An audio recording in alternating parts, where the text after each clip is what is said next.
and have a question of where am I going and what am I going to do to help me get there. The things that I am trying to convey are the things that are about self-care. Help them live their passion, to have them live their fullest life. That's what it's all about.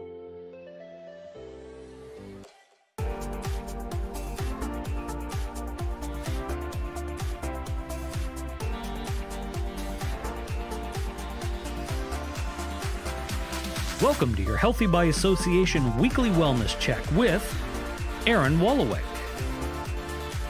Angela Pelk, and Jim Thompson.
Brumbaugh, and I'm here with Be Well TV and a special guest today, Chef Adam Graham, host of Live Food Experience. Adam, we've missed you. Where have you been?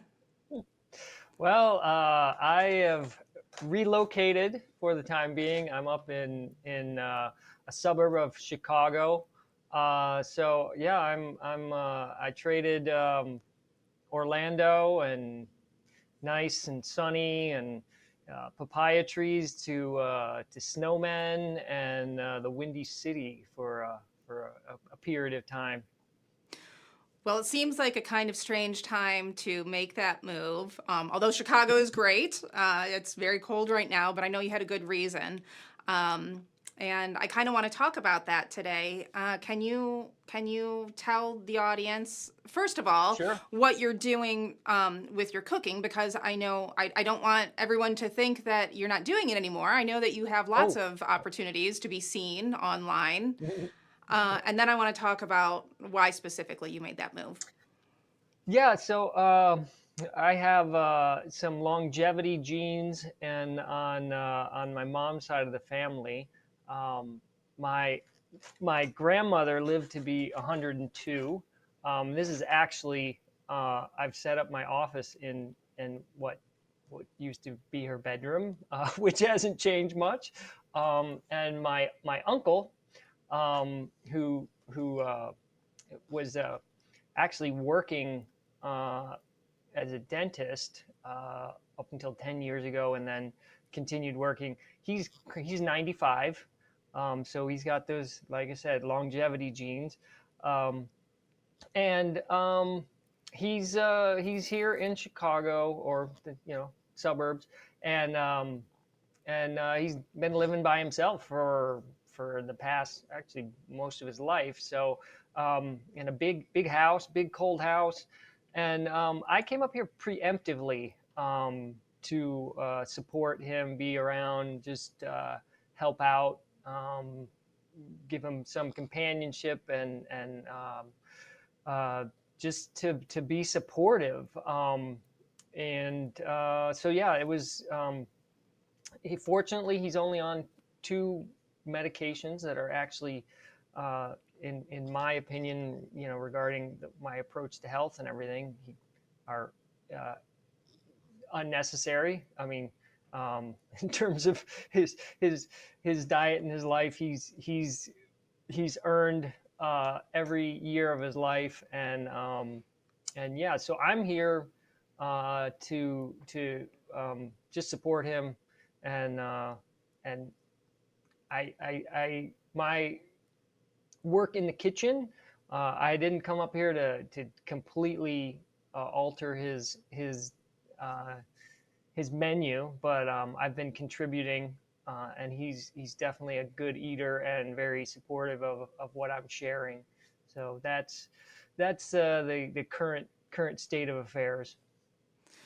Well, the topic of helping the elderly is interesting to me, and I know to many of the viewers, because my parents are in their 70s, and my mom is not in great health. And I was lucky enough to get to visit my grandfather, who is also 96 years old. And I just saw him a few days ago, and he's surprisingly healthy for his age, although he constantly says this is probably his last year on Earth.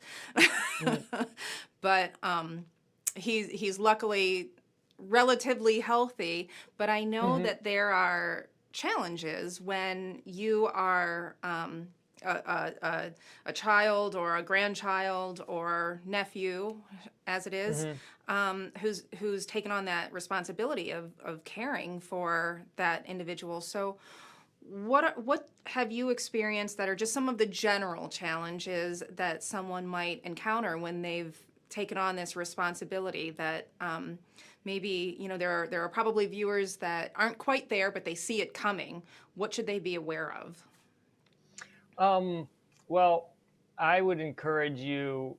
Like I said, I did this preemptively, and it's better to be ahead of the inevitable, because when you get up at the age of in the 90s, it's inevitable that your faculties deteriorate, and your abilities to do things are going to start decreasing before, quicker than you're mentally acknowledging the fact of that.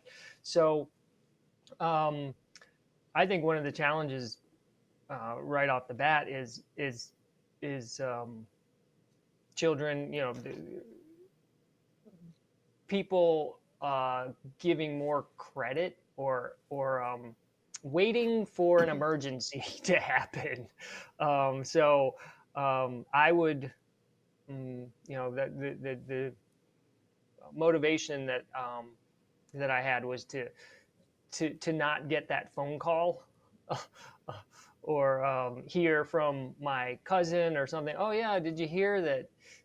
Uncle Bill, he had a fall and he did that. I was like, okay, well, I'm just gonna go and kind of cut that off at the pass. Now it can still happen, but I know that at least I'm here for that.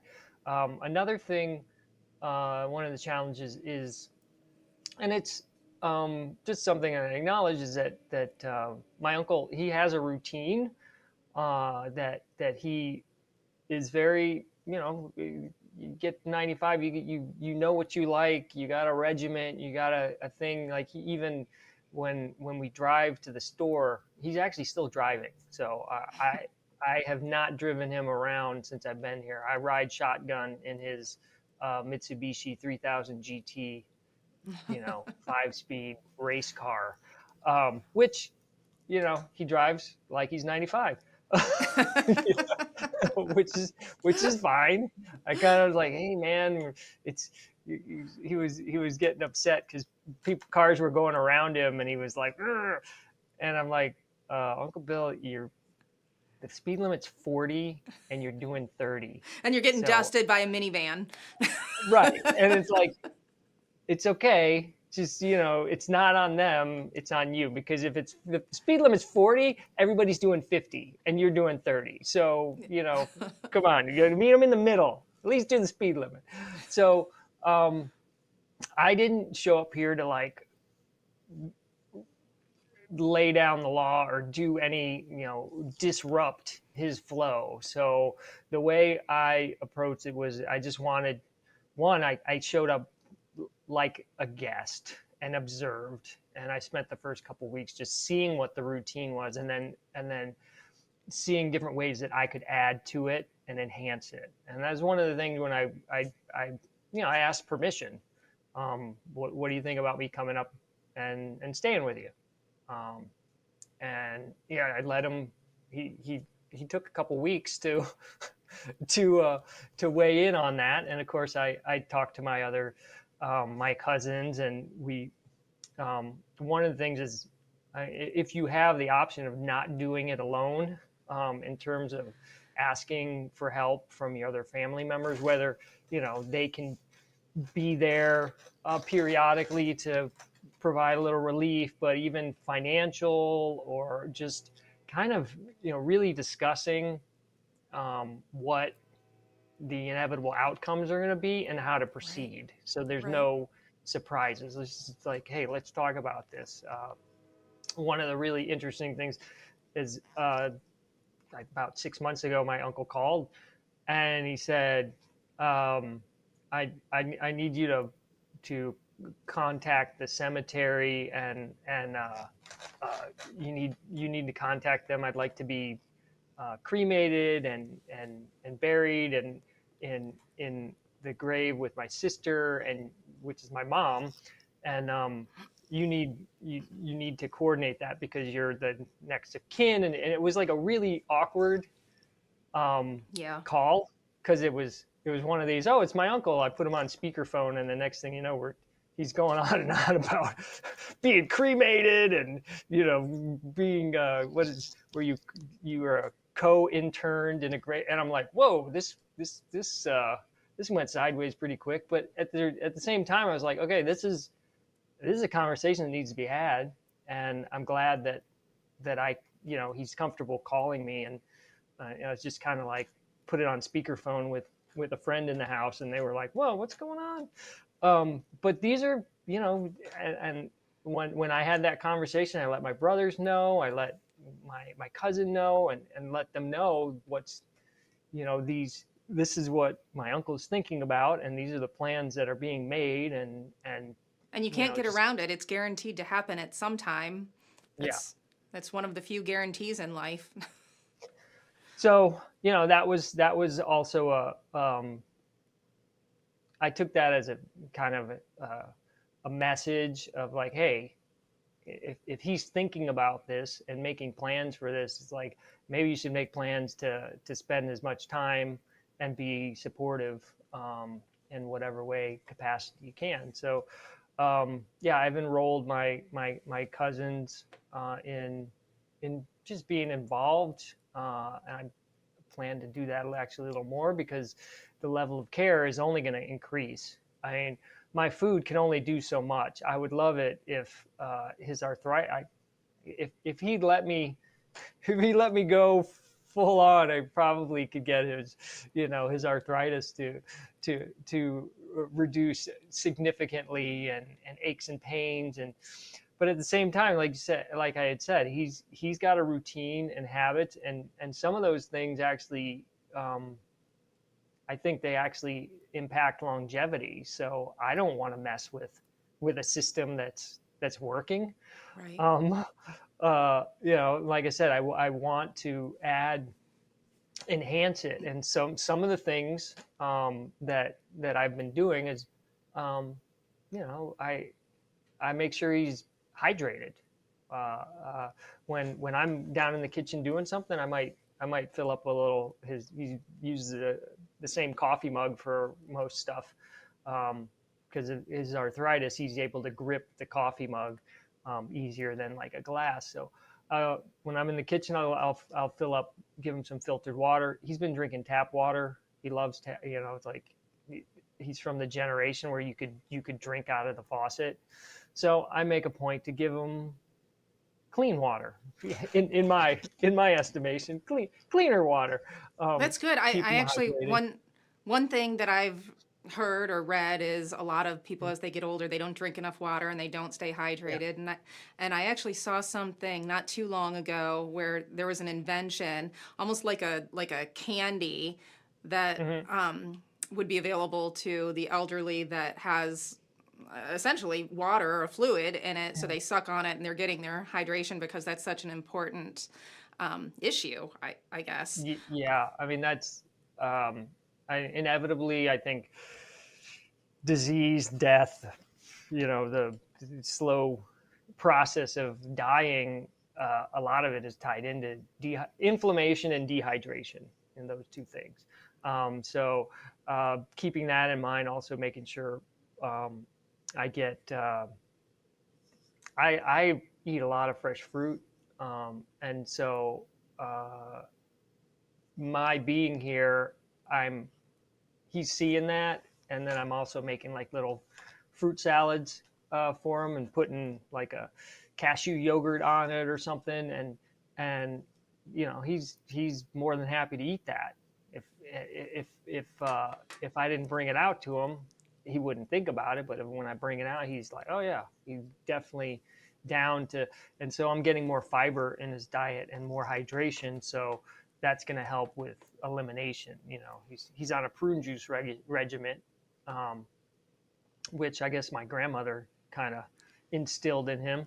And so, there's still he can still benefit from fresh fruit and foods with fiber and hydration. So it's just these little things, giving him food with probiotics in it, like he's got a regimented shopping list that I kind of look at it and I say, well, where are your probiotics on here? Because that's how my mind thinks. It's like, okay, I get my fermented foods, I get my fresh foods, so that's another aspect. Hello. Well, Adam, this was really great. I know that you said a lot of great things just in those last few minutes, but unfortunately, I didn't hear them.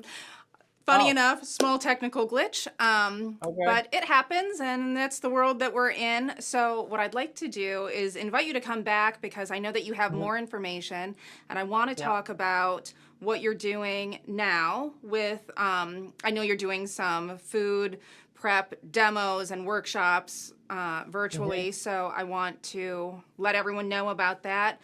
But I also want to let them know about what we have planned in the future with Live Food Experience. And we are going to continue the show, and we're going to have a slightly different format, and I'm really excited about it. So when you come back, we'll talk about that. Yeah, one of the things about being up here is, now that it's official, I can start envisioning the space that I'm going to work out of, and I plan on putting in a little demo kitchen and be able to stream content again. But until then, it's grandma's room. a lot of potential. Well, grandma's room looked great, so we appreciate you being a part of this, and we look forward to having you back again. Thanks so much, Adam, and thank you everyone for watching. See you soon. Be well.